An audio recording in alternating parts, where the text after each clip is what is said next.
Welcome to WOW, the Woman of the Week podcast series by PharmaVOICE. This episode was made possible by a generous sponsorship from FingerPaint. For information on FingerPaint, visit fingerpaint.com.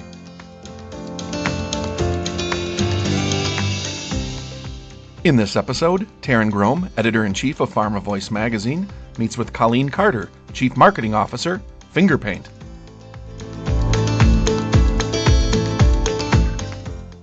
Colleen, welcome to the PharmaVOICE WOW podcast program. Hey, Taryn. I'm so happy to participate. Thanks for the invite. It's our pleasure. And I want to congratulate you on your new role as Chief Marketing Officer, even though we know FingerPaint doesn't really have titles, but that's really the role you're fulfilling there at FingerPaint. So congratulations. Thank you so much. I'm so thrilled to be here. Absolutely. Wonderful.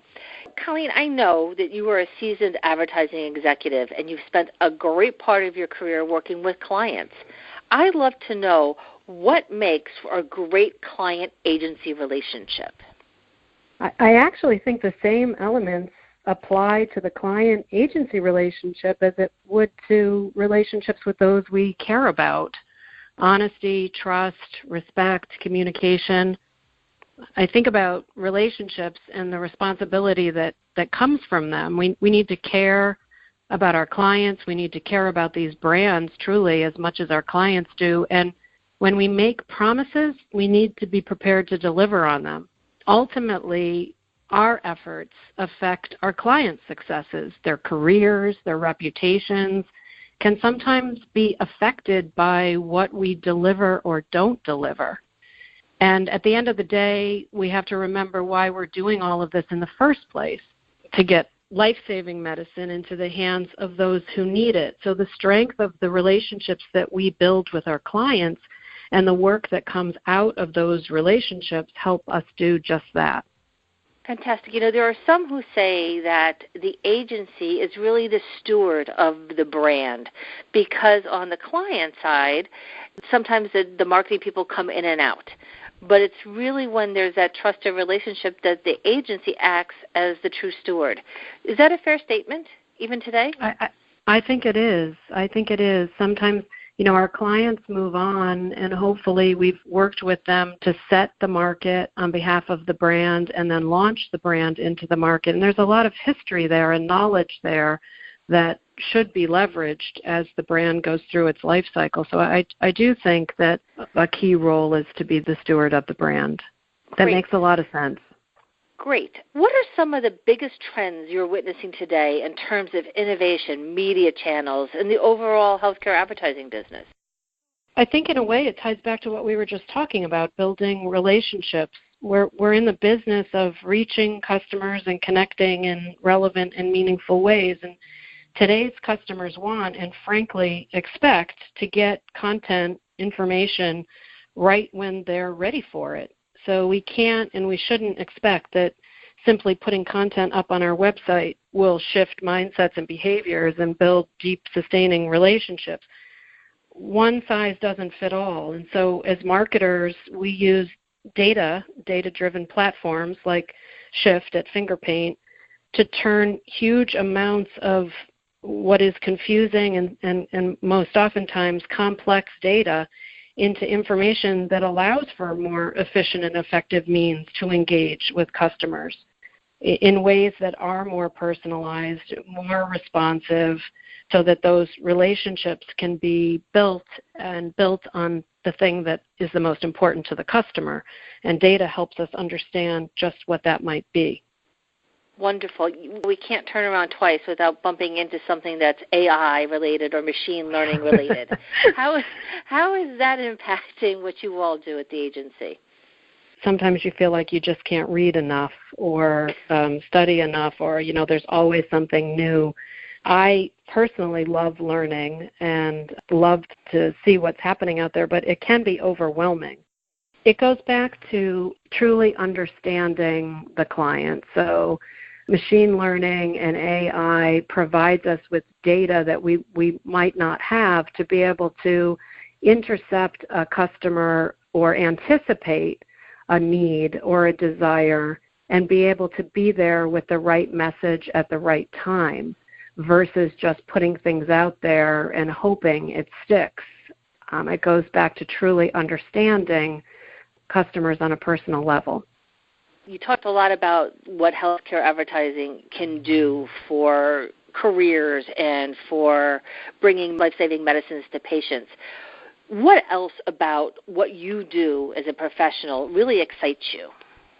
I feel so fortunate to be in this industry. You know, I woke up this morning, I was so excited to come to work, and I felt that way in my career because of the work that we do. I truly believe that the work that we do allows medications and support and services to get to those who need them, and that feels really good. Our customers, patients, caregivers, and even healthcare professionals are turning more and more to the people that they know, to social channels, to advocacy groups, and even reviews to get health information. We know that 1 in 3 consumers in the U.S. check social media, Dr. Google, for health-related matters. And consumers, especially those with illnesses and like rare diseases, search for people whose experiences mirror their own. So I'm excited by the investment that many of our clients are making in content marketing, influencer marketing, and content creation, partnerships, and other means designed to deliver actual value to customers. So having said that, we talked earlier about how fast everything changes and what we need to know as strategic partners to our clients. We, as their partner, own the responsibility of understanding and anticipating emerging FDA and FTC guidelines so that the work that we put out there is responsible and compliant.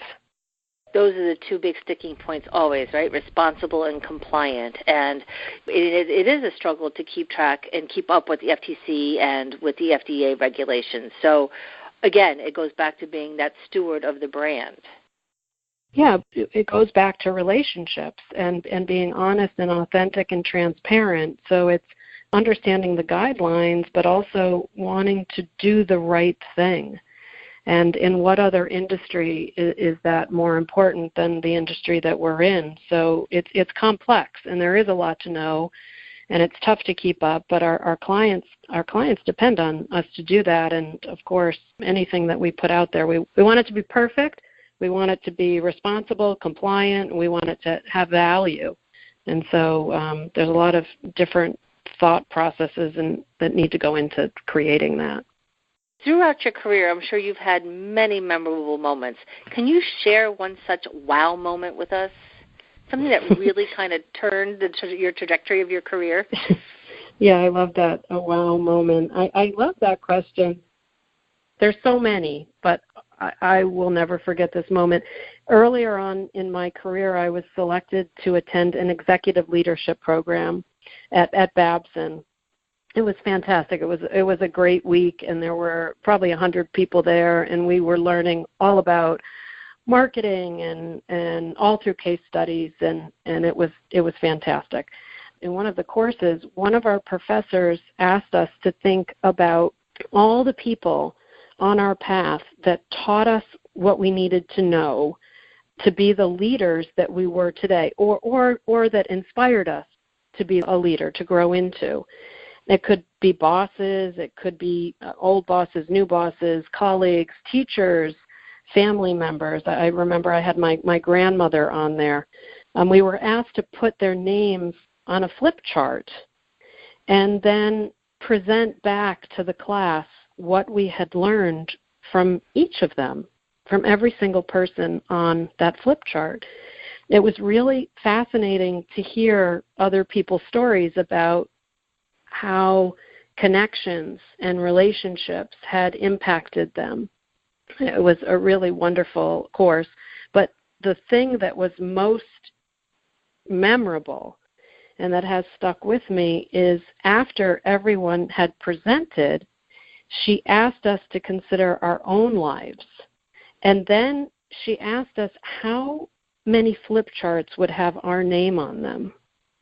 And that was a really powerful moment for me because we have so many opportunities every day to make it onto that flip chart.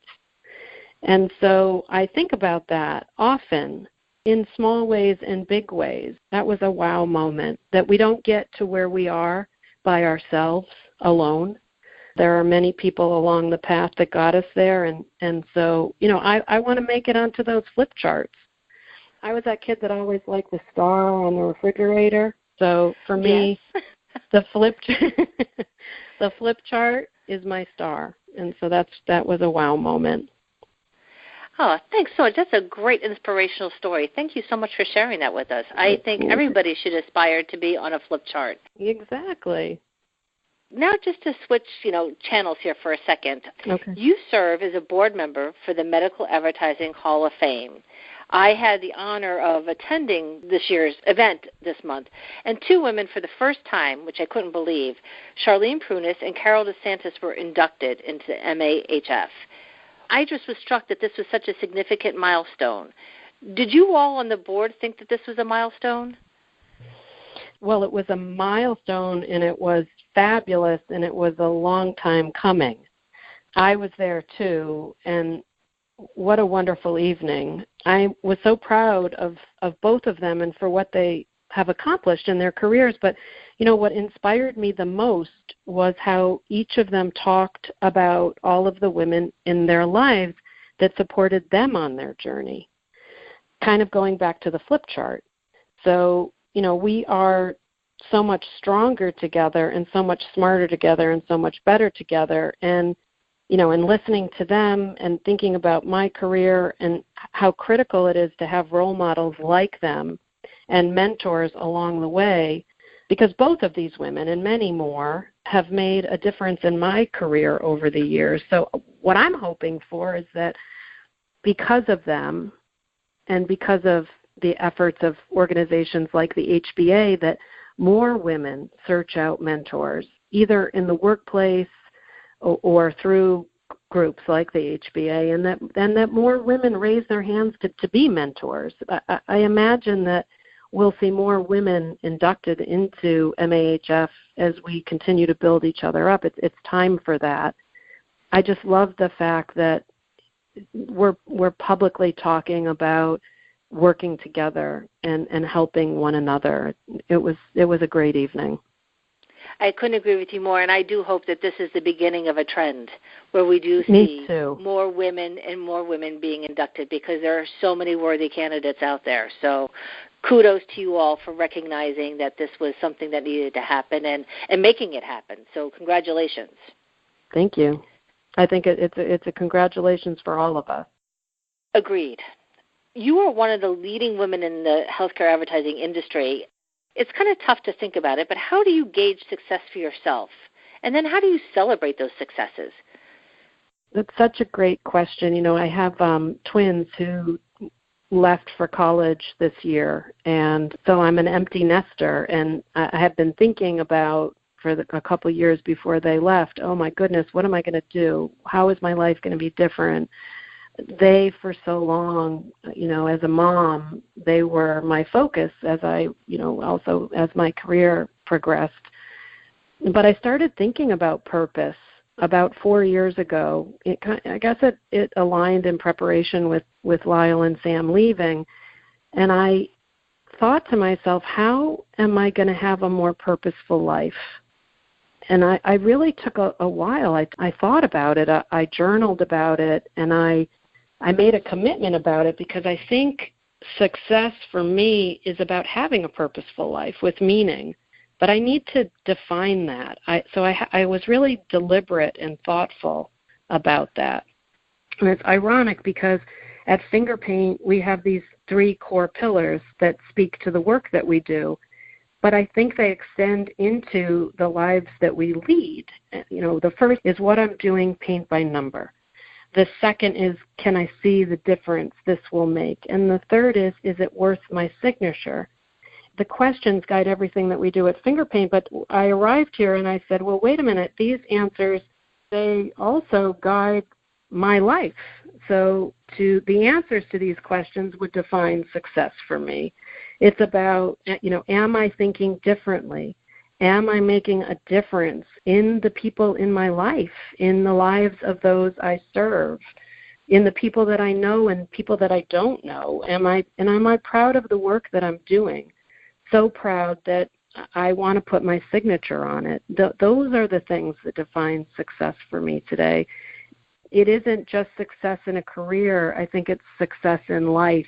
I'm the same person who shows up at work as who shows up at home. And so it has to work in both areas. I think those are 3 great guiding principles. I'm going to start to think about my purpose now. So thank you for inspiring me. I have a great book for you. Tell me. It's by Warren Berger, and it's all about the beautiful question. People who know me know I'm like crazy about this book.